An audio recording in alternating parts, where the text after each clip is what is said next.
Good morning everybody and welcome to another vlog. I'm doing this one because, well, first of all, I haven't done one for quite some time, and on top of that, somebody asked me the sort of things that should look for when buying these screw thread Leicas. So I thought I'd just go through some of the things that ought to be looked at when you're considering buying one of these.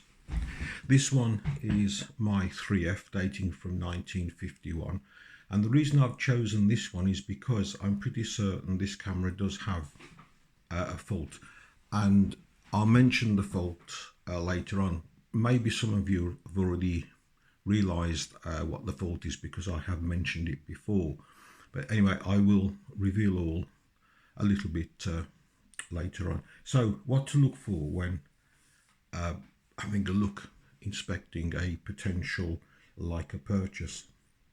Now, it's all very well me saying this, advising this, but to be honest with you, I rarely buy Leicas where I can actually have a look at them beforehand. Quite a few have come from eBay where you can't do this.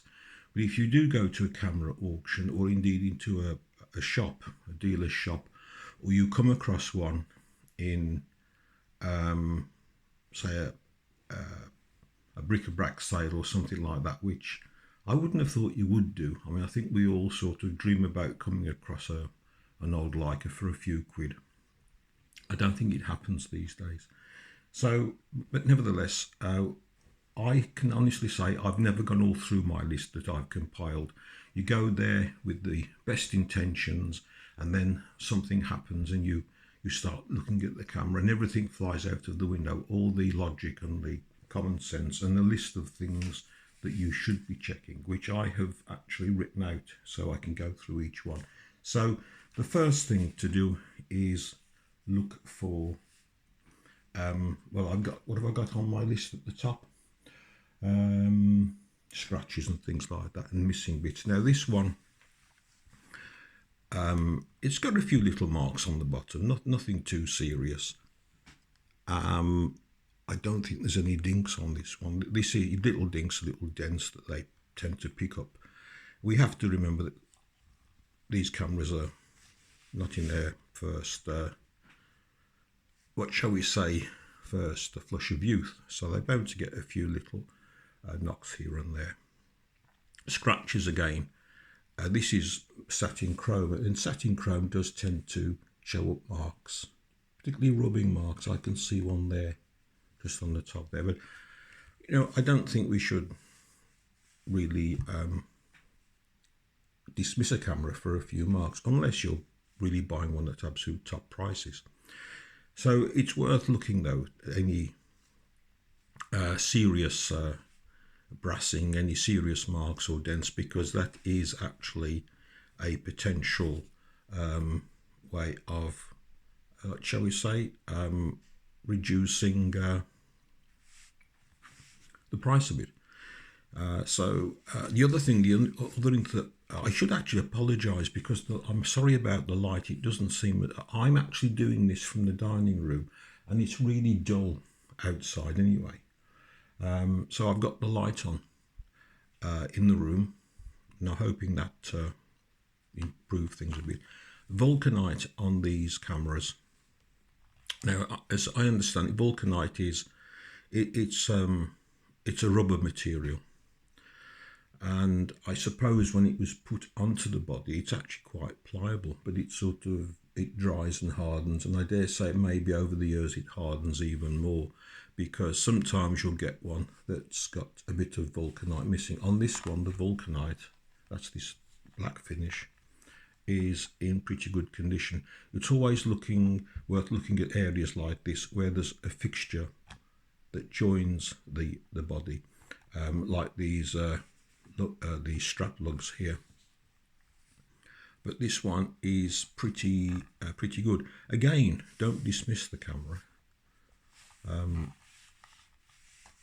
It's a bargaining point, and you can actually recover these. You can buy a sort of imitation Vulcanite, and I've seen one done by a chap I know who I think he did it with a 3G, and quite frankly, he would never have known. He is actually very good at doing it, and they're so designed that you don't have to remove anything off the body. And probably a bit fiddly. I've never done it, but it is probably a bit fiddly, but it can be done. So don't dismiss the camera then. Sometimes it's actually possible to fill it and repair. It depends really on how big the piece is that's been chipped off and where it is. Also, on some cameras, you'll find that this collar that goes around the shutter release button is missing. I've got one that it's missing. So the next thing I think we should be looking at is, well, try the shutter mechanism. That's what we tend to do. That's what I do anyway. As I said, I've never done all these things. I'm actually preaching what I don't practice or haven't practiced, because I've gotten half the points I should have looked at. But once again, if it's a Leica, cock the shutter first, like so, and you can try that a few times. And also, it's worth using a slow speed dial as well. Now on this one, the slow speed dial comes in at 1/30th of a second. So to get the lower dot, the front dial, the slow speed dial to work, what you would do, you would set the top dial to 1/30th.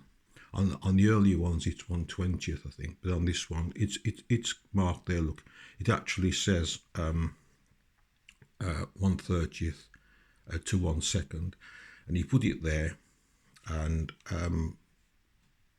you cock the shutter, move the speed dial to 1/30th, and then it activates this dial here. And on this one, there's a release. Some earlier models didn't have this little release. You just pick it up and so on. But always remember, as I've said this before, whatever you're doing, if it's shutter wise, it's cock the shutter first and then set the shutter speeds. So if the shutter seems to fire okay, try it at a few different shutter settings. Remember though that focal plane shutters, not each increment will necessarily mean that the curtains are operating at a slower speed. That's just the way focal plane shutters work. So by all means, have a play around with the shutter. Make sure that the shutter's not jamming or hanging. You know, you fire it and it doesn't fire off properly, or there's a delay. That means that the camera is going to need some attention. So the next thing to do, I would suggest, is taking the base off. Have a look inside. You can tell quite a bit from looking inside, actually. I mean, this one it's nice and clean. And check that there's a take-up spool as well. If there isn't one, I mean, you can. I've never actually. The take-up spools on these vary. There are different types for different. I've got the spools on the pre-war ones are actually slightly different to these. And I'll be honest with you, I'm not quite convinced they're actually interchangeable. If there's anybody out there who knows better, then, you know, as I've said before, please leave comments. But this one, it is quite clean, and also the base plate as well. Worth having a look at that too. This one seems to be good. So, having satisfied ourselves, now put the base plate back on. Now, there is another thing that it is worth doing, and that is to remove the lens.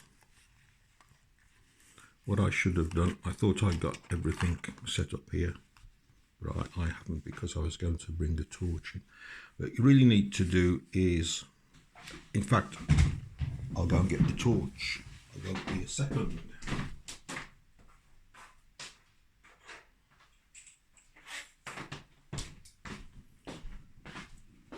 And here he is back like lightning.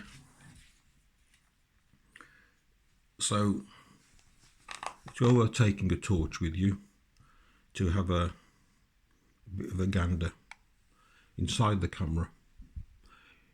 Look at the blinds.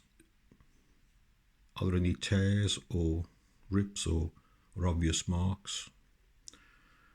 And it's also worth looking at the top and the bottom to make sure that the curtains are sort of where they should be, if you like. And also don't forget that there's also a second blind. I partly wound that on, not fully wound it on, for inspection, and go right on to the end and have a look in there.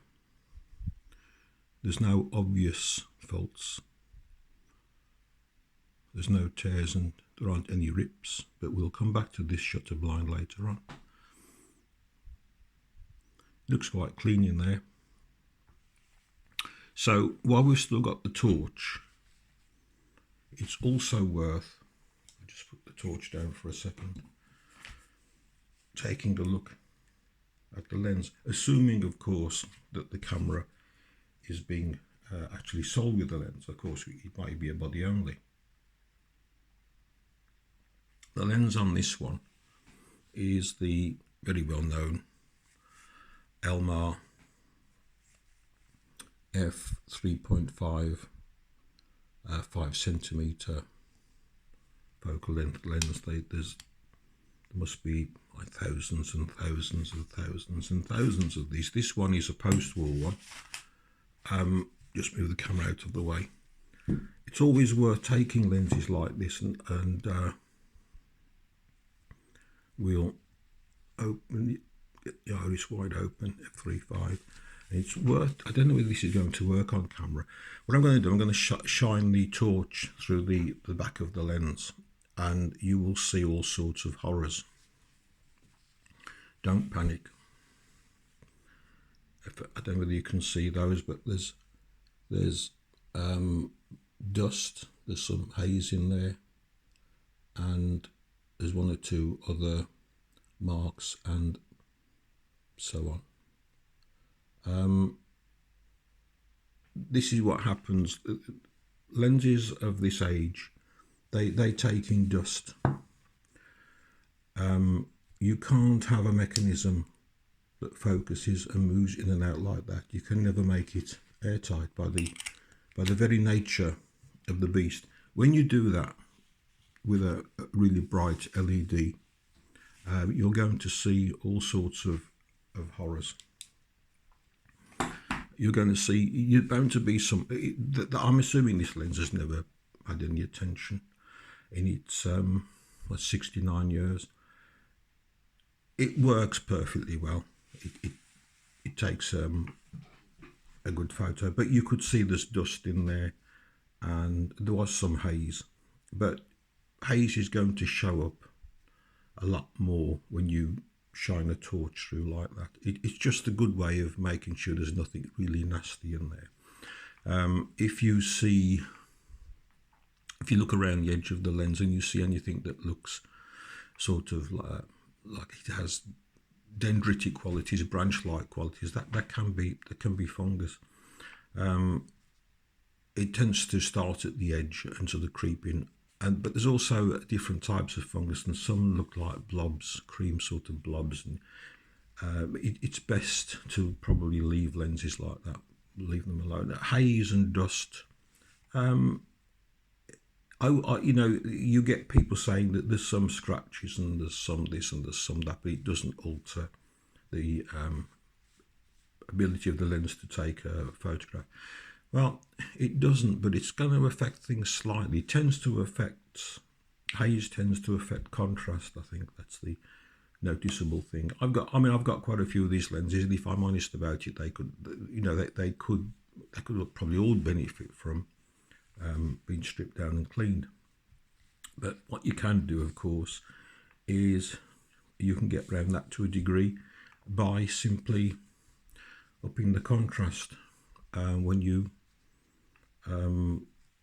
obviously you if you're actually making prints, you know, if you're actually making prints from the negatives, real prints I'm talking about now, using an enlarger and developing dishes and chemicals and such like, it's probably a bit more difficult.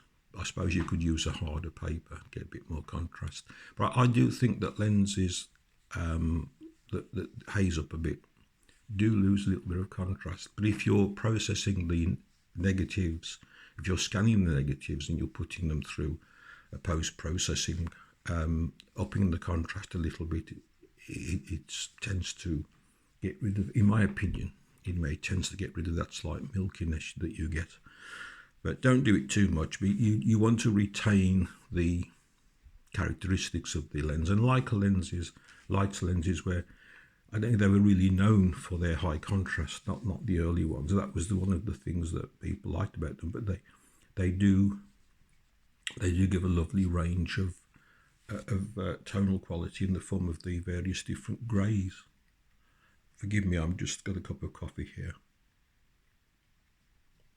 Lovely. So that's that's looking through the lens, as it were, from the optical point of view. But also, very importantly, we should make sure that the iris is working. Now on these Elmars, and the chances are, if you're looking at a screw thread Leica, you'll probably come across one of these.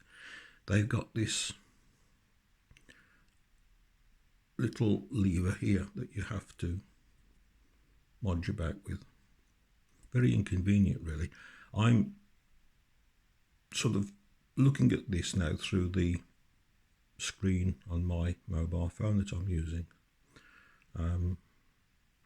and it's probably not the best way to do this, so I can't actually see the lens directly. I'm doing this through the screen, but I think you can. This one, it's quite smooth. There's a little bit of resistance there, but some people like that because they don't get knocked. But there's some resistance, but nothing serious. And the other thing, of course, is to check the focus by getting it out of the infinity lock and just, I mean, the focus on that one, that's nice and smooth.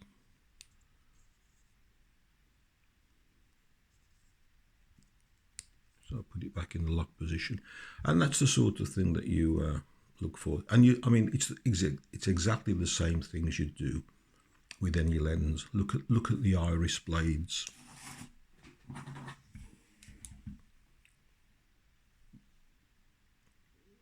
You know, look through the front of the lens. Look at the blades. If there's any sign of oil on them, be very aware, because chances are that they will stick. So we can see there's no oil on that. Very harsh these LED torches are, and they tend to show details that aren't really, well, they are there, but they tend to enhance any little marks and such like. But so, as with any lens, look at the iris, check, make sure it moves smoothly. Check the focusing ring as well. If they don't, if the optics look all right, and the maybe focusing is a bit on the stiff side, again, it's maybe room for manoeuvre. The other thing, of course, is to look through the viewfinder. Now, I'm not going to do that on the camera. The viewfinder on this one is actually quite good. They do fog up though, and as do the rangefinders. Now, the rangefinder, it is worth checking that the rangefinder's working. It's a bit more difficult when you haven't got a lens, but I suppose what you could do is, if you were careful, is you could just move that manually, and that should activate the rangefinder anyway. But be careful if it's somebody else's camera. You know, they might not like you doing that. But all that happens is that when that lens is on the body, and you're focusing, all it's doing, you can see this as you focus, it moves this bit back here, which in turn activates the little cam there on the focusing that bit there.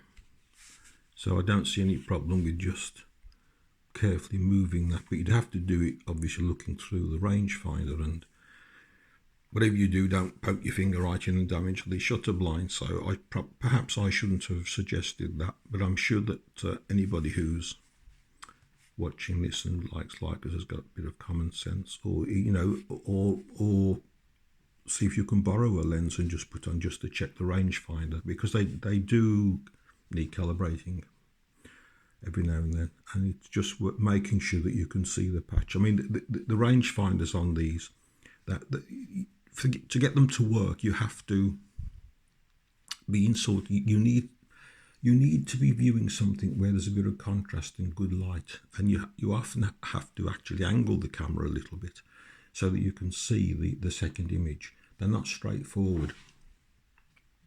You have to sort of get used to using them and know where to look, and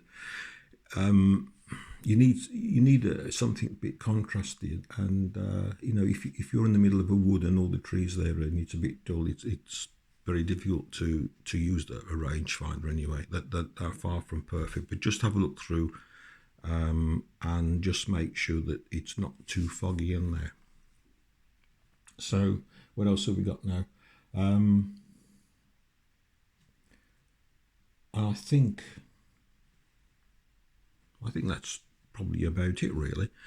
It's just a case of using a little bit of common sense, and don't be afraid to take lenses off, don't be afraid to take base plates off, but do be careful, because it's not your camera.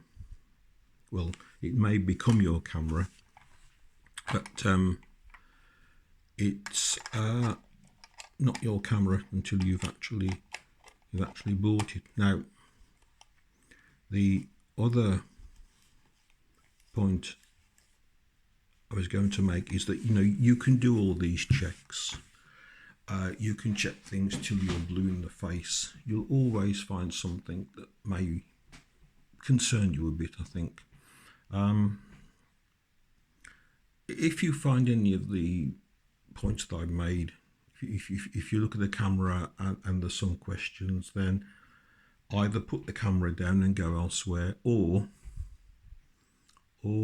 see if you can negotiate a bit off the price. It depends, of course, on how much they're asking in the first place, really. And I'm not going to say what that camera's worth, because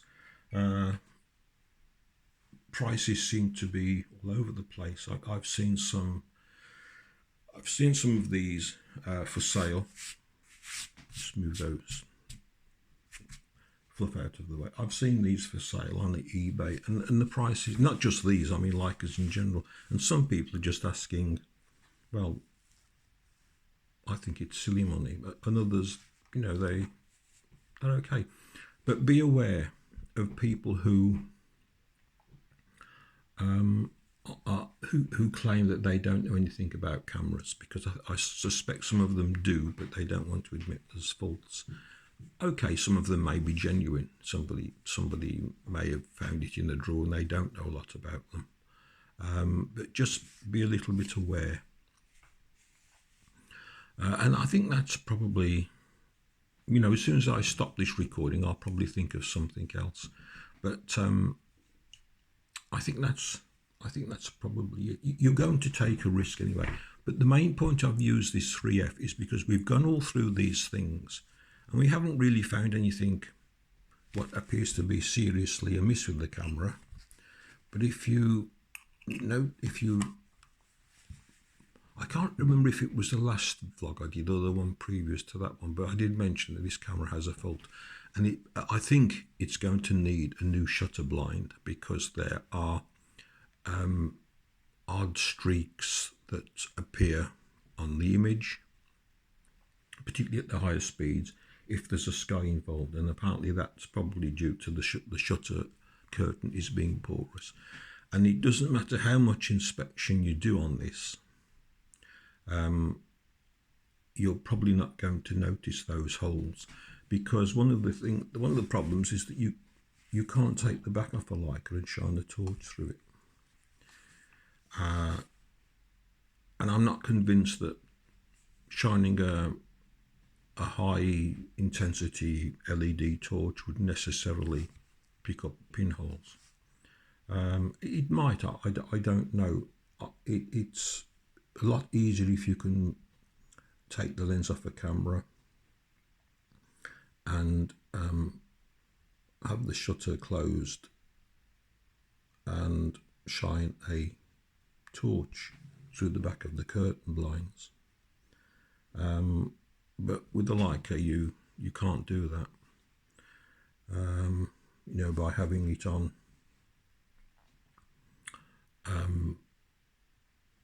a bulb setting and pressing the shutter so you can see the curtains. You can't do this with one of these cameras. So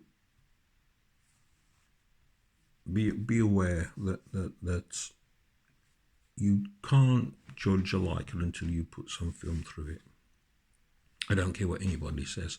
So all these checks, what you're doing is you're sort of partly safeguarding yourself, but you can't do it totally. You could still buy one that needs money spent on it. This one, you know, you saw that in the shop when you said, oh, that looks nice, that looks well cared for. Doesn't look as though it's had a lot of use, but it probably needs a new shutter blind. If you have, I don't know, this one, when it does go away at some point, that would be extra.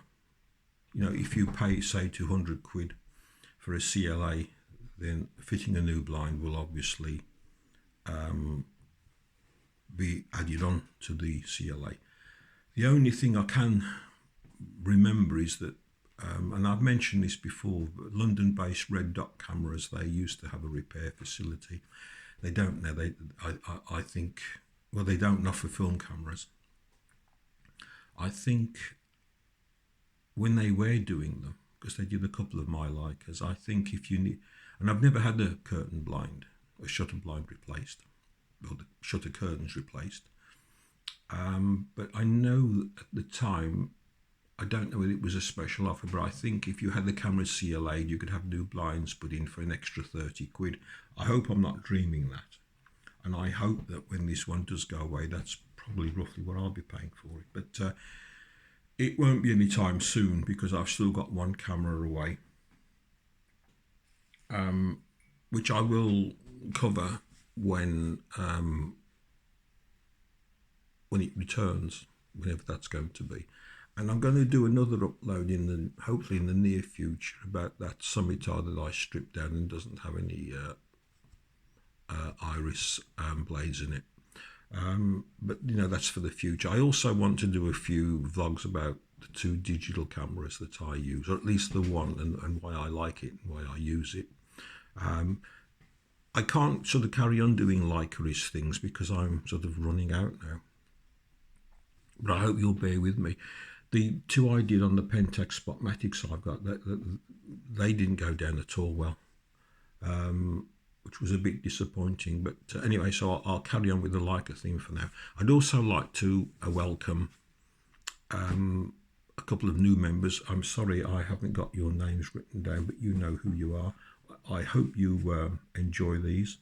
They're not going to be all that regular. I'm not one of these vloggers who can do something every week, because there's nothing that really is going to happen that's worth doing a weekly vlog.